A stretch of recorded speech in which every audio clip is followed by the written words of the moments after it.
Tugu Muda yaiku monumen sing ana ing Kutha Semarang. Monumen iki mayan kondang lho. Tugu Muda digawe kanggo ngeling-eling jasa para pahlawan sing gugur ing pertempuran 5 dina ing Semarang. Ing tanggal 28 Oktober 1945, peletakan batu kapisan ditindakake dening Mister Wongsonegoro kang wayah iku dadi Gubernur Jawa Tengah. Awite Tugu Muda arep diwangun ing alun-alun. Ing November 1945, perang nglawan Sekutu, pungkasane proyek iki gagal lan ditinggalake. Ing taun 1949, BPKI pengen miwiti maneh pambangunan tugu ing Semarang. Nanging kangelan ngupati dana lan durung dikuatake karo ide kang mateng. Banjur ing taun 1951 dibentuk panitia Tugu Muda dening Hadi Sosrowidono kang jabat Walikutha Semarang. Nah, kalakon uga pembangunan Tugu Muda iki.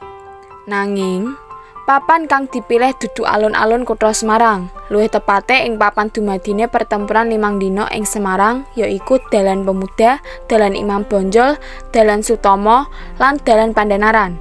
Tugu Muda iki diwangun persis ing sebrang Lawang Sewu. Dhewe nggawe Tugu Muda ning kene wae luwih tepate ya ning papan dumadine pertempuran 5 dina. Iya, Pak.